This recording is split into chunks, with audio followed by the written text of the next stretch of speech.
नमस्कार, आप देख रहे हैं इंडिया डेली। मैं हूं आशीष सिन्हा। सोनम को लेकर जो शिलांग पुलिस है वो पटना पहुंच चुकी है और पटना में ठीक 12:40 पर जो फ्लाइट है कोलकाता के लिए वो निकलेगी। इसी बीच एक बड़ी खबर सामने आ रही है। फुलवारी शरीफ थाने से मेघालय पुलिस निकल चुकी है। आरोपी सोनम को लेकर मेघालय पुलिस निकली है। पटना एयरपोर्ट जा रही है मेघालय पुलिस।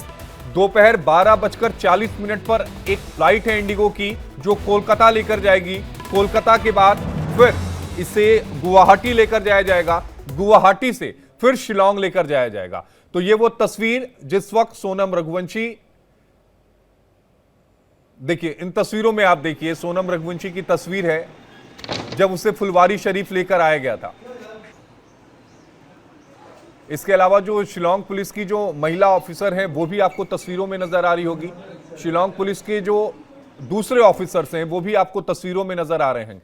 ये देखिए, यही है सोनम रघुवंशी जिसने अपने चेहरे को ढका हुआ है।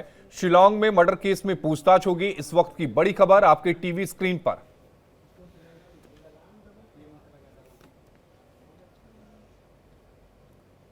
तो हत्या की साजिश के वो आखिरी 5 मिनट बेहद अहम है, लेकिन ये देखिए वो तस्वीरें हैं फुलवारी शरीफ से अब पटना एयरपोर्ट के लिए निकल चुकी हैं। मुझे लग रहा है ये पटना एयरपोर्ट की तस्वीरें हैं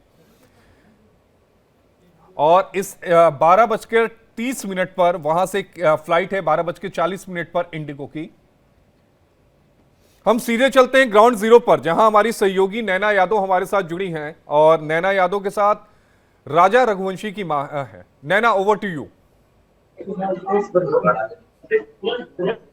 बहुत मुश्किल वक्त है आंटी, बिल्कुल हम समझते हैं। लेकिन क्या आपने सोचा था जब सोनम से कभी बात हुई, इसके पहले कभी ऐसी कुछ चर्चा हुई? वो नहीं सोचा था। तो कौन माँ सोचेगी कि एक नई मेरी लड़की बहू बना के उसको अपनी बेटी बनाने की सपना सोचेगी ना। ऐसे थोड़ी सोचेगी कि यही बहू एक दिन ऐसे निकलेगी, मतलब अपने बच्चे की खूनी बन जाएगी। कौन माँ सोचेगा। आप तो सोनम को अपनी बेटी बनाकर लाए थे। बेटी बना के लाई थी और उसने बेटी की तरह मेरे से बात भी करी, मगर मेरे को नहीं मालूम था इसके आंसू निकले रहे थे पीछे भी कुछ और भी कुछ नहीं। तो सब उसकी डिटोल लेकर गई। जैसे जैसे जैसे बात निकलती जा रही है मतलब कहीं से कहीं से खोज अपने आप ही ऑटोमेटिक साथ। और मेरे को ऐसा लग रहा है इसमें मेरा बेटे ही साथ दे रहा है। जब वो लोग घूमने गए मेघालय, तब भी सोनम आपसे कंटिन्यू कनेक्शन में थी, बात कर रही थी। इसे ना ये लोग गए ना तो एयरपोर्ट पे राजा के लिए चला गया था। वो बाद में गई थी तो मैंने उसको फोन लगा के बोला था तो उसने मेरा फोन ही एक बार में उठा लिया था। मैंने बोला कि हम जब पहुंची राजा से इंतजार करवा रही हूँ तो मेरे बस मम्मी निकल रही है। उसको टेलीफोन पहुंचाया मम्मी तो मम्मी इसलिए पहुंचाया कि ये ना वो जल्दी से उठते नहीं और आपके यहाँ से दूर पड़ा। तो राजा इस जगह से पहुंचे थे और सोनम अपने घर से आई थी वापस। क्योंकि पगफेरे के लिए शुरुआत लड़की जाती है, वो पगफेरे करके अभी डबल सर नहीं एक ही बार उनकी मम्मी ने बोल दिया था कि अभी हम अमास के बाद स्टार्टिंग में वो 4 दिन रुक के गई थी। हमने तो सोचा था दूसरे दिन ही चली।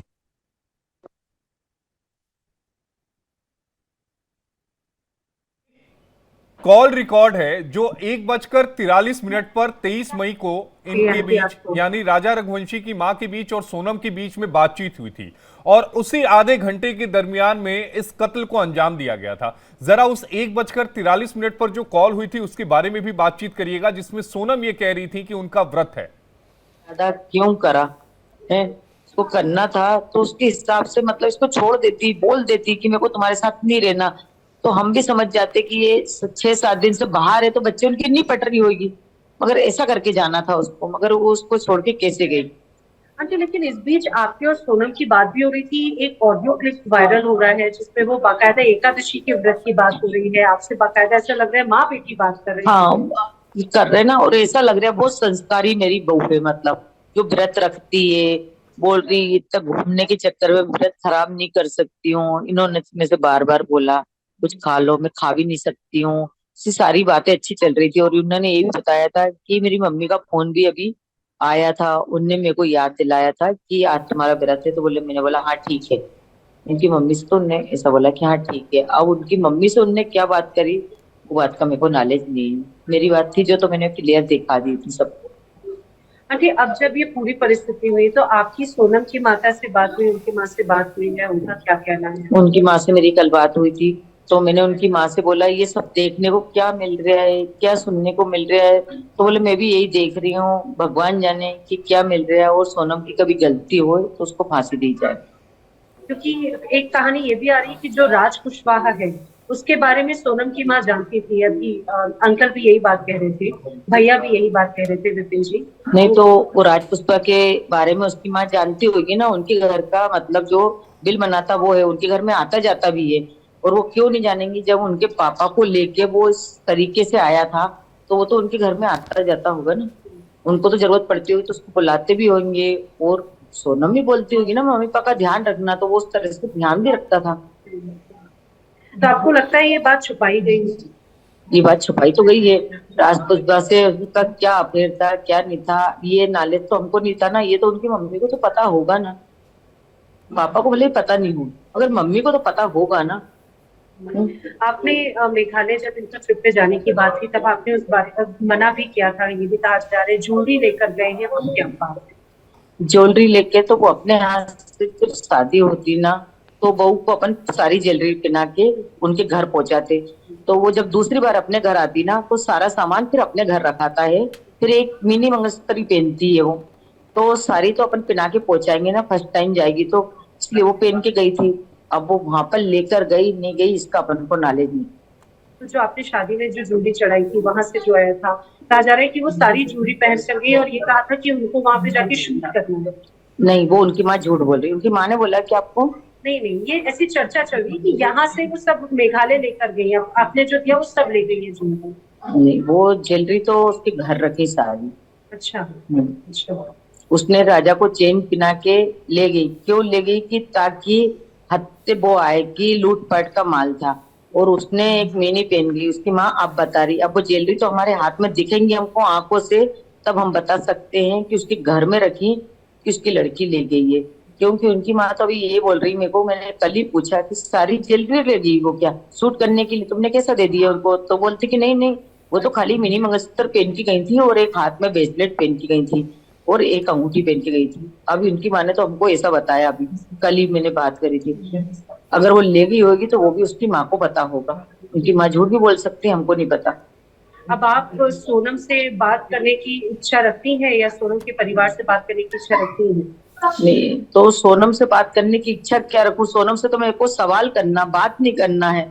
क्योंकि मेरे को तो उससे एक एक सवाल करना कि सोनम, मैं राजा को तुम लेके गई थी साथ में, तुम्हारे कहने पर राजा गया था, क्यों हमारे कहने पे नहीं गए थे? क्योंकि तुम हमारे घर होती तो हम तुम दोनों को भेजते, दोनों बच्चे को हम भेजते, हमारे घर में सलाह करते, तुम्हारी पैकिंग करवाते, सब कुछ करवाते।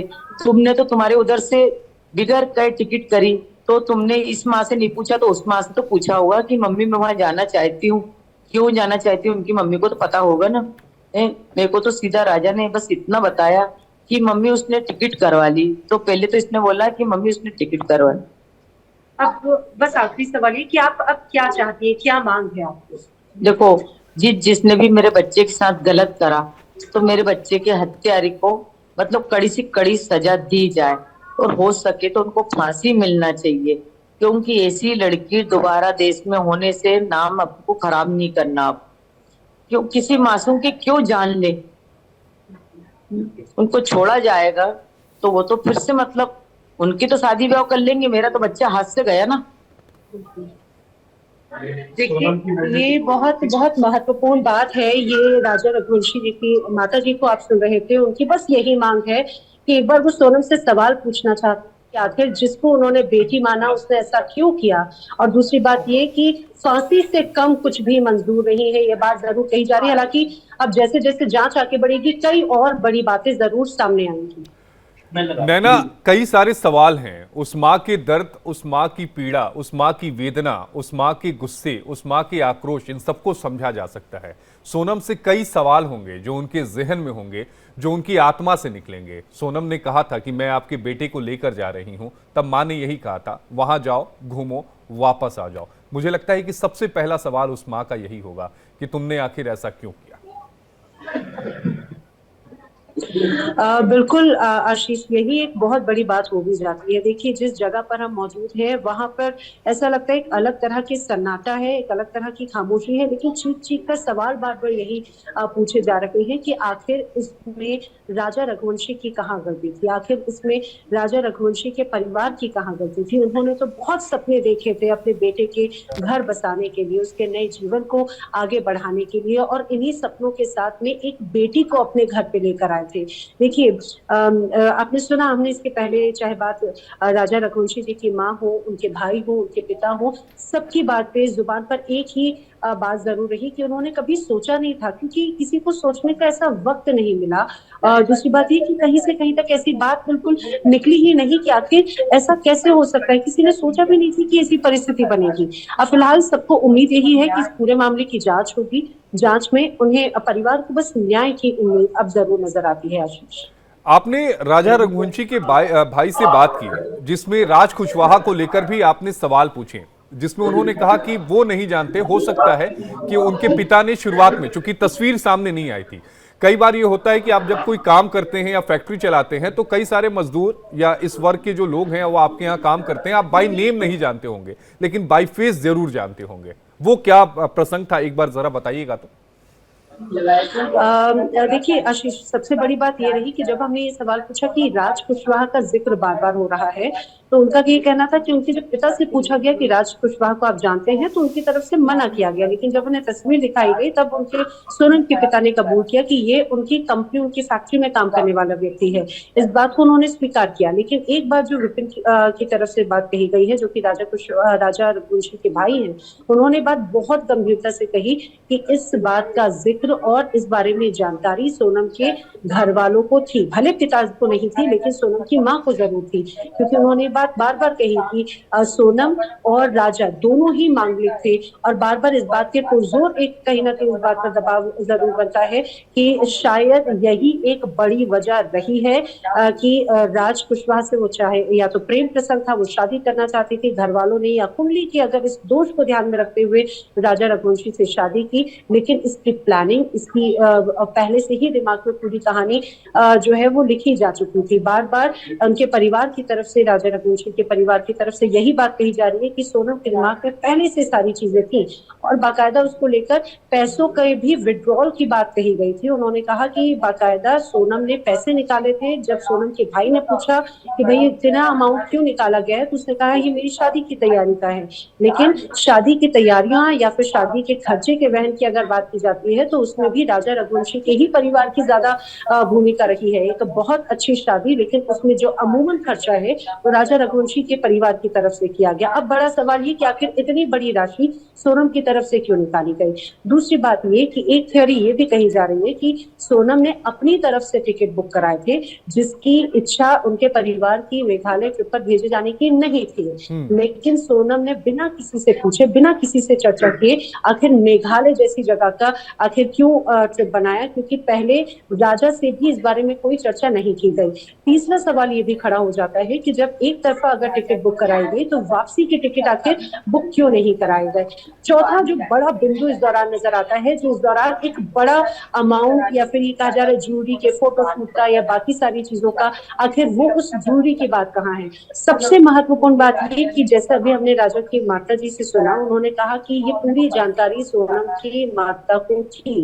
और तो क्या ये पहले से ही जानकारी थी और इस बारे में उनके माता पिता बचते रहे हैं, छुपते रहे हैं, चुप रहे हैं, ये अपने आप में बड़ी बात हो जाती है। नैना, एक मुझे लगता है कि ये हो सकता है, ये सवाल इसलिए भी उठ रहा है क्योंकि अमूमन जब लड़कियां किसी के प्यार में हो तो उनके हाव भाव, उनके गेस्चर, उनके मुस्कुराहट, उनके फोन पर बात करने का तरीका, उनके कपड़े पहनने का तरीका, इससे जो माँ होती है कमोबेश वो भाप जाती है। लेकिन मुझे ये नहीं लगता कि मर्डर जैसी प्लानिंग और प्लॉटिंग की जानकारी उनके घर वालों को होगी। लेकिन हाँ, प्रेम की जानकारी हो सकती है। मुझे लगता है ऐसा कि ये संभव हो सकता है। आशीष, क्योंकि जब अगर घर में शादी का फंक्शन होता है और हम सभी जानते हैं कि खासतौर से भारतीय सनातनी परंपरा में शादी एक बहुत खूबसूरत त्योहार के रूप में मनाया जाता है। कई विभिन्न तरह की रस्में होती हैं और उन रस्मों में सभी इतने मशगूल रहते हैं, इतनी खुश। उसी तरह से सोनम भी नजर आ रही है राजा के साथ में। जो तमाम वीडियोस हम सोशल मीडिया पर भी देख रहे हैं, वो कितने खूबसूरत वीडियोस जो हैं वो लगातार सामने आते हैं। इससे भी बात और भी ज्यादा खड़ी होती है कि क्या सोनम इस शादी से खुश नहीं थी, क्या ये शादी सोनम की मर्जी से नहीं की गई थी। तो सवाल ये बार बार पूछा गया तो उसका जवाब आता है कि नहीं, सोनम इस शादी के लिए तैयार थी। क्योंकि आपको याद होगा कल जब हम सोनम के घर के बाहर भी मौजूद थे, नहीं, वहां पर उसके आसपास पीछे लोगों से नैना, जब उसके उन्होंने पीछे बात की, जांच तब उनके एजेंसियों घर ने वालों जो जांच की है उसके पीछे रीजनिंग दी है।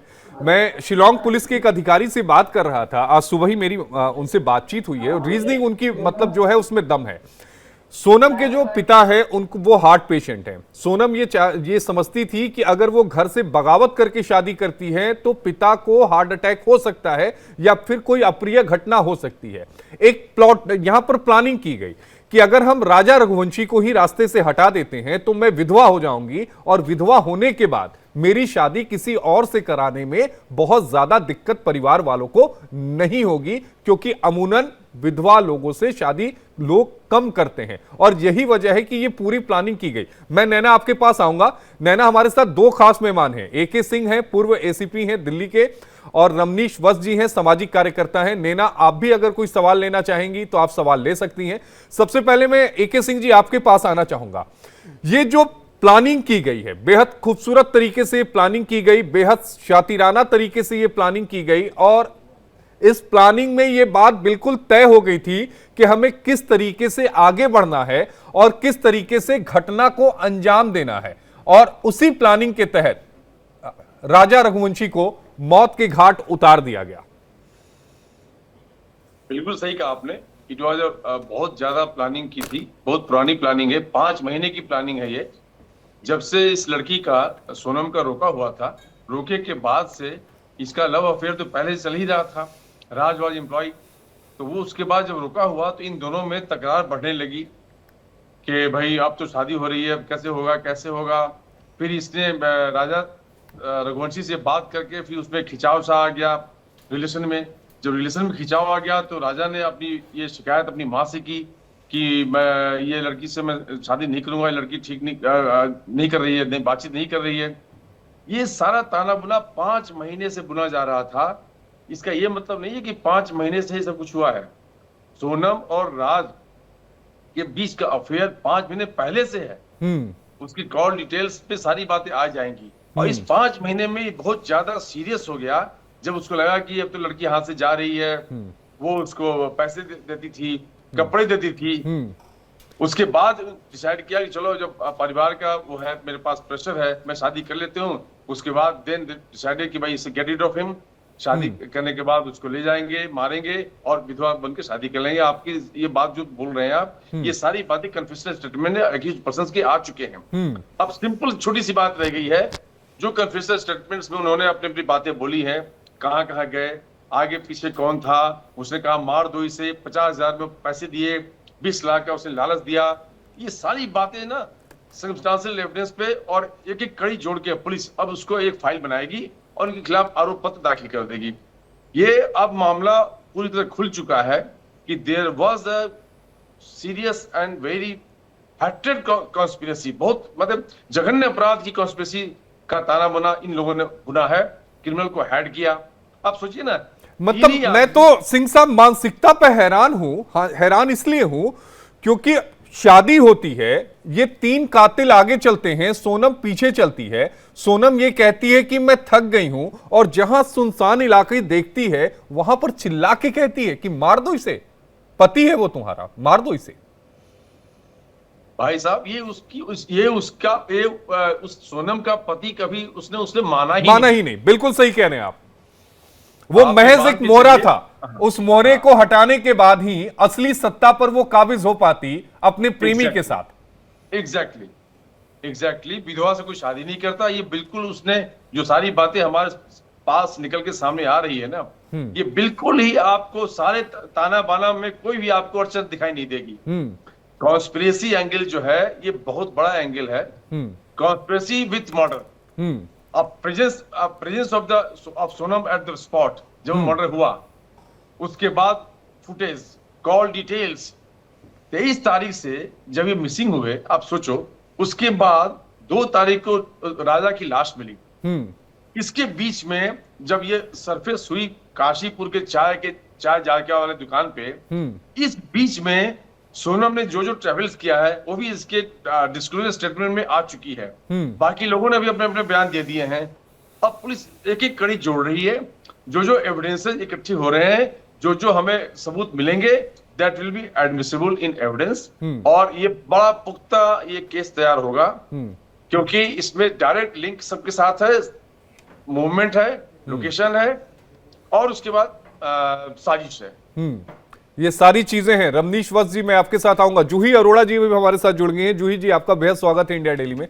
रमनीश जी, समाज किस तरफ जा रहा है? आप तो समाज को लेकर बहुत ज्यादा काम कर रहे हैं, लेकिन पिछले कुछ दिनों से हम घटनाओं को देखें जो सुर्खियां बन रही हैं, चाहे मुस्कान की बात करें, पति को काट के ड्रम में डाल दिया, सीमेंट डाल दिया, ये सोच, ये इतनी घृणा, इतनी नफरत कहां से लाते हैं लोग? रमनीश जी, ऑडियो नहीं आ रहा आपको?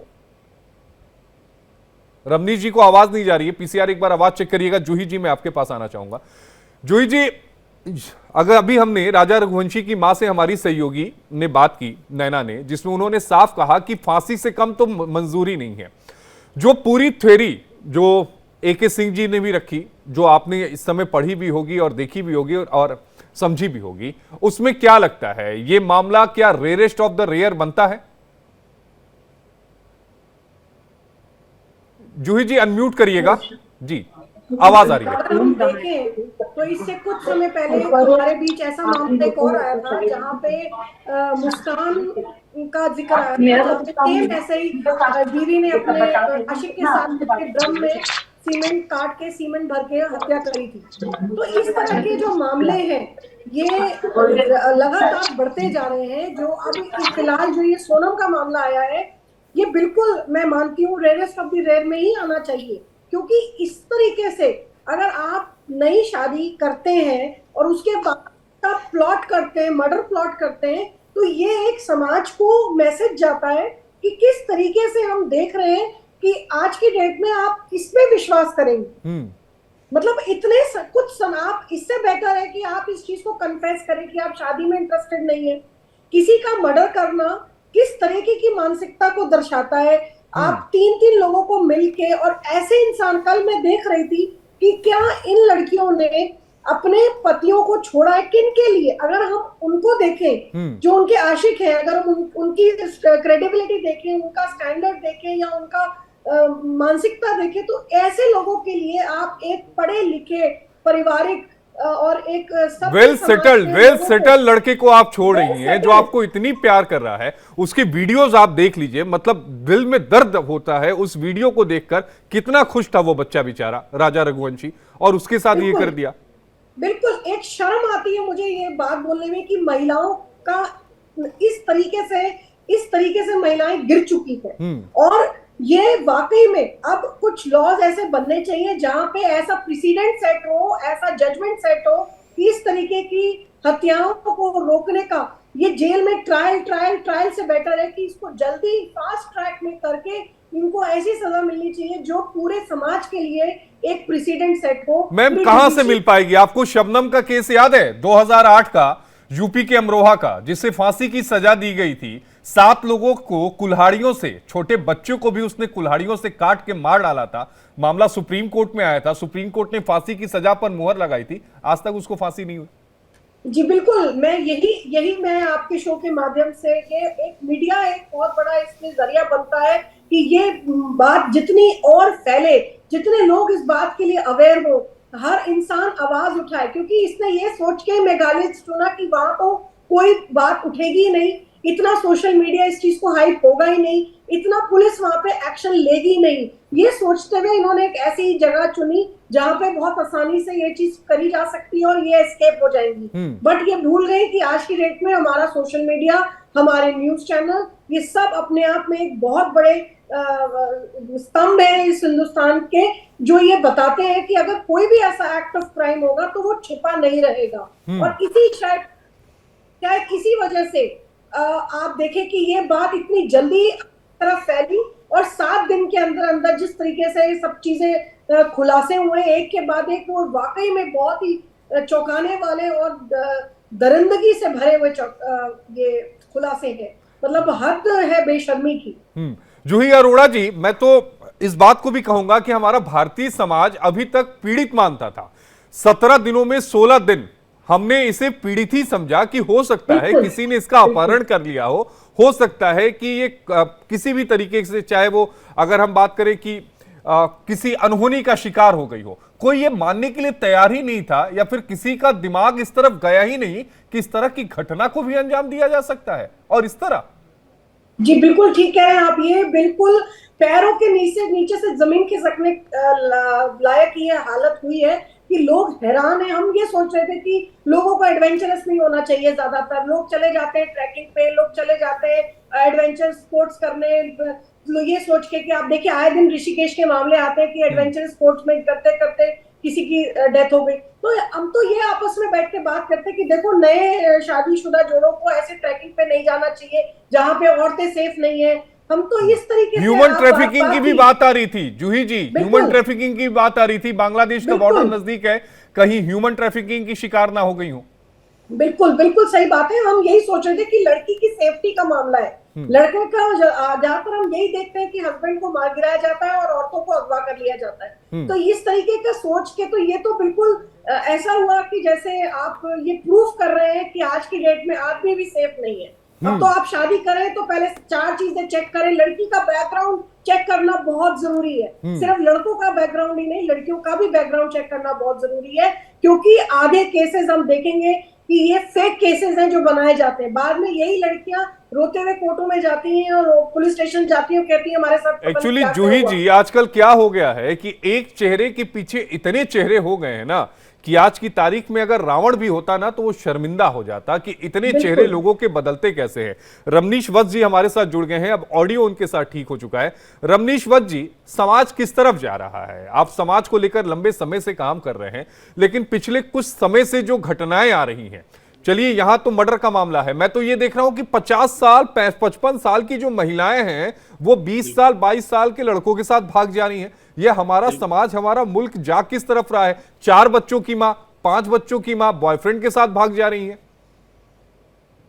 आशीष जी, बिल्कुल आपका प्रश्न सही है। और मुझे लगता है कि आज वाकई में भारतीय समाज को किस तरह से इस तरह की महिलाएं जो है शर्मसार करने का लगातार प्रयास जारी है उनके तरफ से।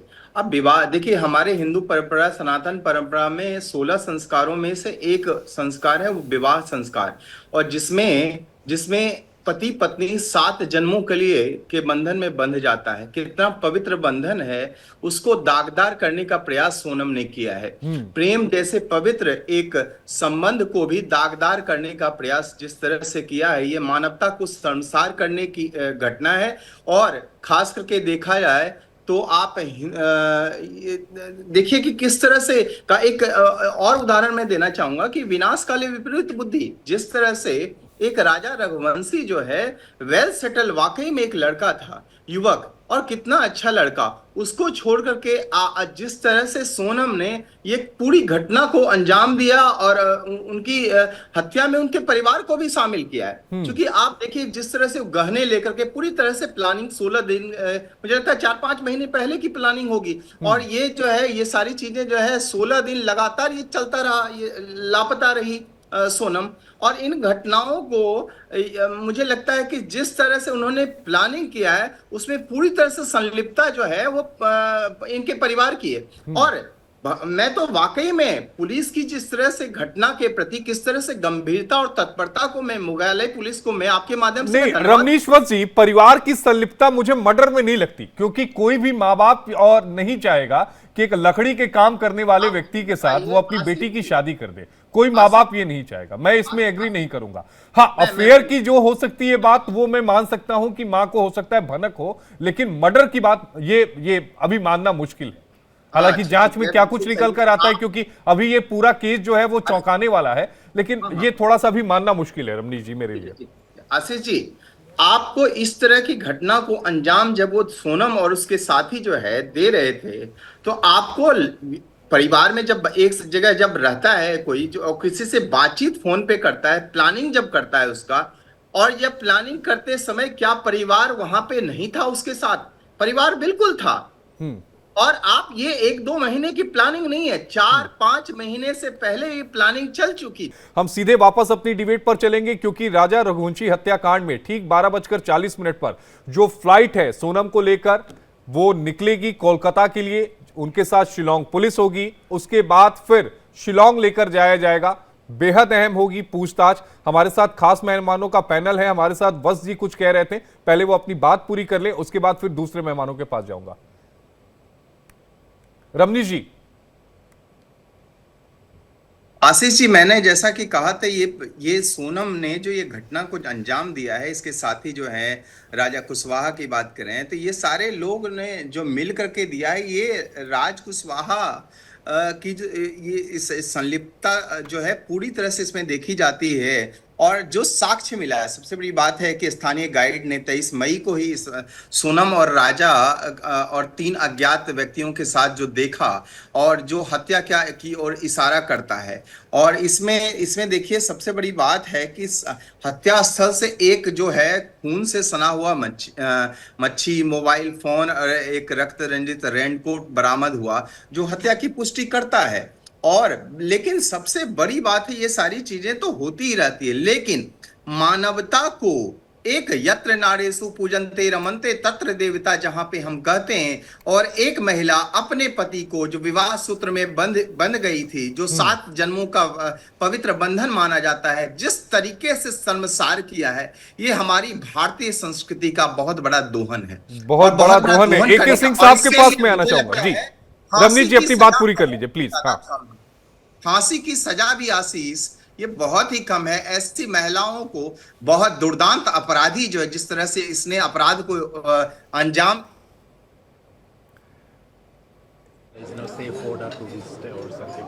So that's why we have also seeking the apology from the family of Sonam and also from the family of the Raja Raghuvanshi. Because they have really tarnished the image of the Meghalaya. That's why we are the people of Meghalaya, we demand the apology, or otherwise we have to file the defamation case against them.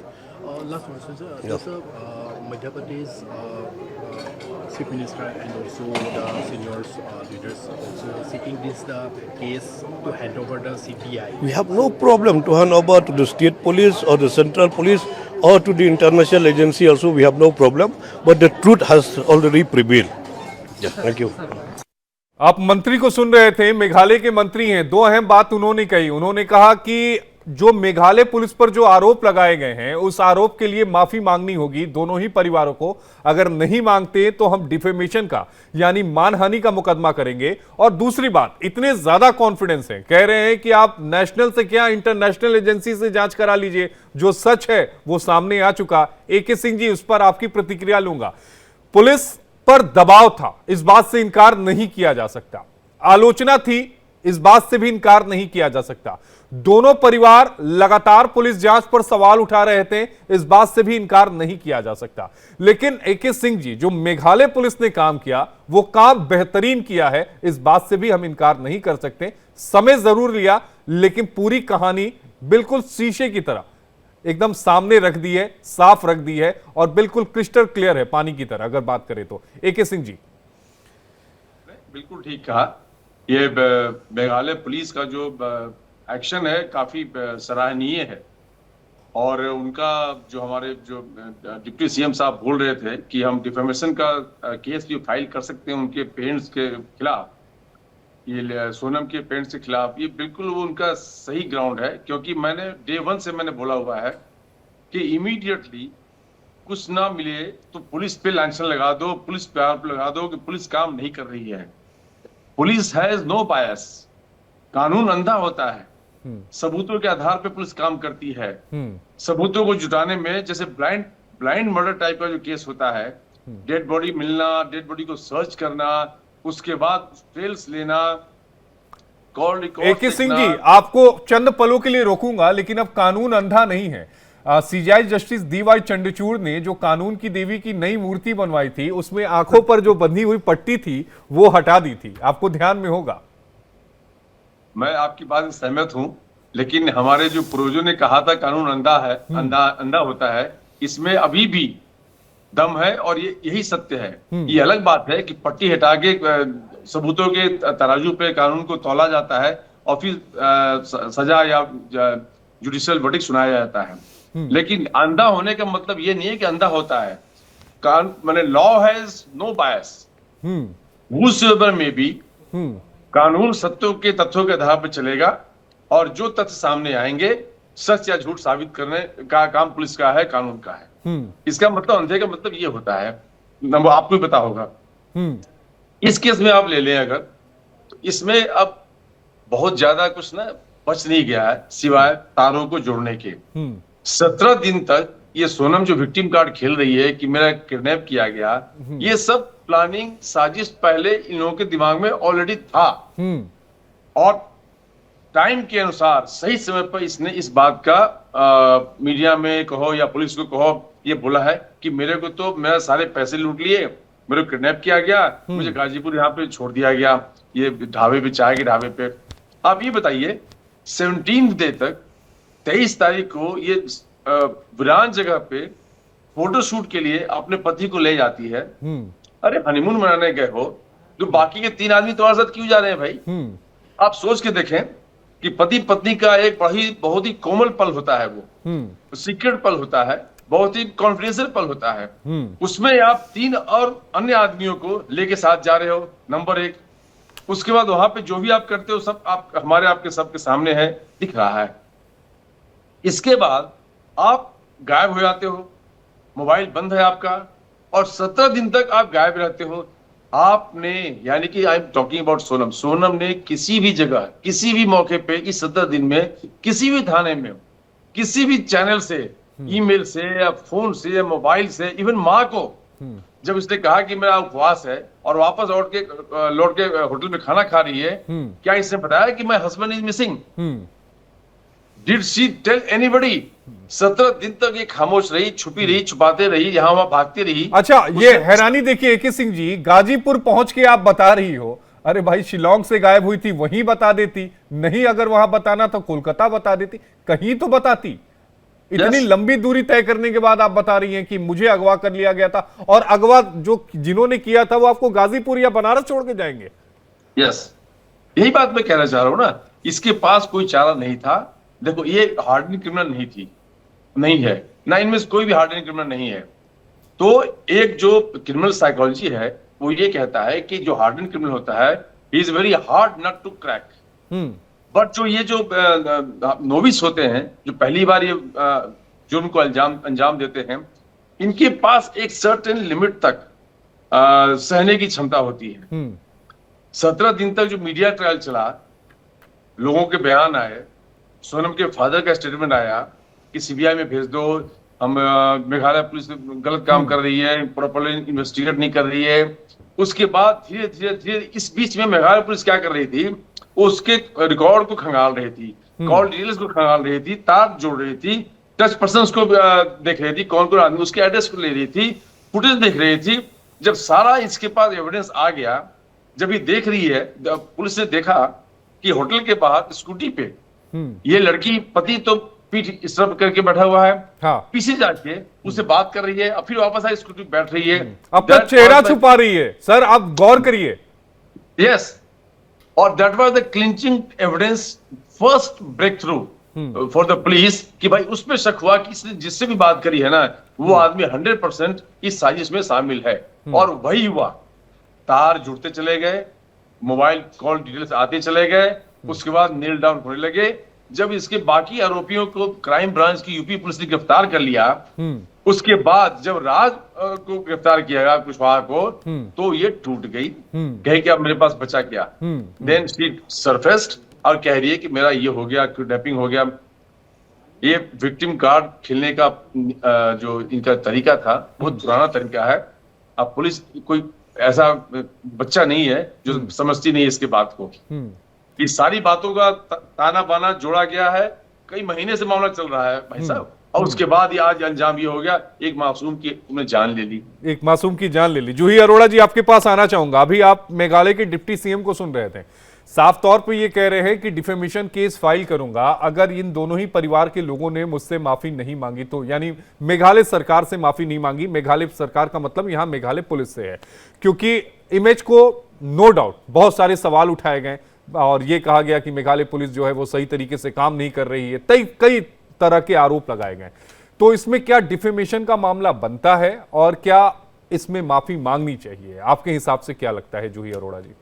जी बिल्कुल, मैं ये मानती हूँ कि इस तरीके से किसी भी पुलिस को, चाहे वो किसी भी स्टेट की हो, आप इस तरीके से उन पे ऐसा आरोप नहीं लगा सकते कि वो कुछ काम नहीं करती। ये एक पूरे राष्ट्र का मामला है, ये सिर्फ एक स्टेट का मामला नहीं है। अगर इस तरीके की कोई भी वारदात होती है तो इसमें पूरे राष्ट्र को शर्मनाक होना पड़ता है। इस तरीके जब निर्भया कांड हुआ था दिल्ली में, तब क्या सिर्फ एक दिल्ली ही स्टेट ऐसा नहीं था कि जिसको डिपेंडेंसी है, बट पूरे राष्ट्र की एक ये बात करी जाती है कि अगर ऐसा कोई घिनौना कांड होता है और उसको सही तरीके से सही टाइम पे अगर उसके दोषियों को पकड़ा नहीं जाता तो ये पूरे राष्ट्र का मुद्दा बनता है, कि सिर्फ एक स्टेट का मुद्दा नहीं है। तो जिस तरीके से अगर पेरेंट्स ने, उसके दोनों पक्षों के परिवार वालों ने किसी भी वजह से किसी भी एक परेशानी कह लें या फिर उस वक्त ऐसी हालात थी कि वो परेशान होकर उन्होंने ऐसी स्टेटमेंट्स दी है, तो मुझे नहीं लगता कि उस केस में उनको माफी नहीं मांगनी चाहिए, उन्हें माफी मांगनी चाहिए। मुझे लगता है कि बल्कि आगे आकर उन्हें माफी भी मांगनी चाहिए और तारीफ भी करनी चाहिए, क्योंकि मेघालय पुलिस ने इस पूरे केस को सॉल्व किया है और कम दिनों में सॉल्व करके दिखा दिया है। जी बिल्कुल, आप बिल्कुल सही कह रहे हैं कि क्योंकि अगर हम ऐसे जगह बैठे हैं इस देश में जहां हम 1 मिनट में किसी की बख्या उधेड़ देते हैं और दूसरे मिनट में हम उसको उठाने लगते हैं, तो ये आई थिंक हमारे लोगों का ये बहुत एक अगली चेहरा मैं ये कहती हूँ कि यहाँ पे ऐसी चीजें नहीं होनी चाहिए। अब ये सिर्फ एक पुलिस की बात नहीं, यहाँ पे क्रिकेटर को भी ले लें।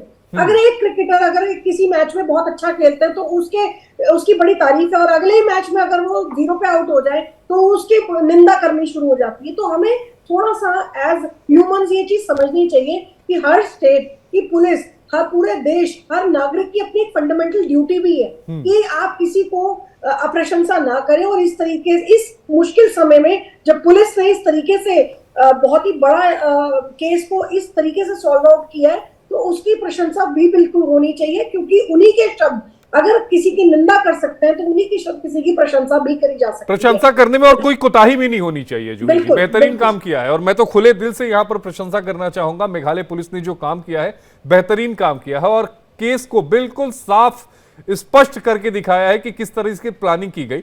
लेकिन जूही जी, एक सवाल जो देश की जनता के मन में होगा, चूंकि आप सुप्रीम कोर्ट कवर करते हैं, सुप्रीम कोर्ट में आप प्रैक्टिस करती है, मैं भी तकरीबन 20 साल हो गए सुप्रीम कोर्ट कवर करते हुए। पिछले कुछ सालों में हम देखें, अगर मैं 8 सालों की बात करूं, 8-10 सालों की बात करूं, तो इस तरह के मामले बहुत ज्यादा आए हैं। एक तो तलाक के मामले बहुत ज्यादा आ रहे हैं और दूसरे इस तरह के मर्डर के मामले बहुत ज्यादा आ रहे हैं। जी ऐसा है ना, अब आप देखें कि आपने जैसे बोला तलाक के, तो बिल्कुल मैं ये सहमत हूँ, क्योंकि मैं खुद एक मैट्रिमोनियल पैनल पे हूँ Delhi high court legal services के। तो हमारे पास दिन में हर तरीके के मामले आते हैं। हम हर दिन इस तरीके के मामलों को देखते हैं जहाँ पे एक क्रिमिनल मानसिकता भी है। बाय चांस है कि वहां पे इस तरह का कोई ऐसा काम नहीं किया उन्होंने, लेकिन कहीं ना कहीं उनके मन में ऐसी चीज है कि हम कोई छोटी सी उम्र में छोड़ देते हैं, कोई 2-2 शादी करके बैठे हैं, कोई एक शादी से 3 बच्चे, फिर दूसरी शादी से फिर 2 बच्चे, पहली बीवी को गुजारा भत्ता देने में मुश्किल है। कुछ औरतें अपने साथ शादी के शुदा होने के बावजूद कोई और रिलेशन बना के बैठे। तो मुझे लगता है ये एक मानसिकता है, इसको इसके बदलाव की जरूरत है। और ऐसे मामलों में जब एक प्रेसिडेंट सेट होगा, मैं फिर बोलूंगी, ऐसे मामलों में जुडिशरी को कुछ ऐसी सजा देके प्रेसिडेंट सेट करने चाहिए जहां पे हर इंसान ऐसे काम करने से पहले 4 बार नहीं 100 बार सोचे। इससे पहले मुस्कान का भी ये देखा था हमने कि जहां पे कितनी मतलब दरिंदगी करी गई थी। तो इस तरीके के मुद्दों को एक प्रेसिडेंट की तरह सेट होने चाहिए। और ये बिल्कुल सच है कि हम देख रहे हैं कि आने वाले समय में ये चीज बढ़ेगी और ये चीजें कम नहीं होंगे, क्योंकि जिस तरह से वेस्टर्न कल्चर है, जिस तरीके से लोग यहाँ पे, और ये समझते नहीं है कि आज की डेट में अगर आप किसी से शादी तोड़ना चाहते हैं तो कोर्ट में अब तो कोर्ट ने एडल्ट्री भी आप देखिए डिक्रिमिनलाइज करा हुआ है, सिर्फ इसीलिए किया है सिर्फ इसीलिए किया है कि ठीक है, हर इंसान की अपनी एक मर्जी है, आप उसके साथ नहीं रहना चाहते हैं, आप किसी और को पसंद करते हैं, तो वो क्रिमिनल नहीं रहा, अब डीक्रिमिनलाइज कर दिया गया है। सिर्फ एक ग्राउंड बना सकते हैं उसको डिवोर्स का, आप उसको सजा नहीं दिला सकते। वरना पहले किसी टाइम में जब ये क्रिमिनलाइज था, अगर हस्बैंड एडल्ट्री करता हुआ मिलता है तो उसमें उसके अगेंस्ट एफआईआर हो जाती थी, और उसमें खास तर ये प्रावधान था कि उस समय जिस हस्बैंड पे एडल्ट्री लगेगी, जिस औरत के साथ वो इन्वॉल्व होंगे, उस औरत पे नहीं उस औरत बाद में तो बहुत इस सारी तरह- चीजें। मैं बिल्कुल। सिंह साहब से आखिरी कमेंट लेना चाहूंगा, 30 सेकंड सिंह साहब, फिर मैं प्रोग्राम को वाइंड अप करूंगा, प्लीज। आप वाइंड अप कर दीजिए, अब कहने को कुछ रह नहीं गया है। मुख्य आरोपी पकड़ा गया है, पुलिस को अपना काम कर लेने दीजिए। बहुत जल्दी आपको जानकारी मिल जाएगी। AK सिंह जी, आप मुझे बहुत खुश नजर आ रहे हैं क्योंकि लगातार मेघालय पुलिस पर सवाल उठे थे और इससे बेहतरीन जवाब पुलिस वाले कुछ दे नहीं सकते थे कि तुम बोलते रहो, देखो हमने केस सॉल्व कर दिया, अब तुम्हें बोलना है बोलो। एग्जैक्टली मैं आपको डे वन से कह रहा हूं कि ये बहुत आसान है उंगली उठाना, लेकिन आप ये देखो 3 उंगलियां सोनम के फादर की तरफ भी मुड़े हुए थे ना, आज वही 3 उंगलियां उनके फादर की तरफ मुड़ गए हैं कि भैया अब बताओ कि who is right, who is wrong. Who is right, who is wrong. बहुत बहुत खूबसूरत बात कही AK सिंह जी आपका।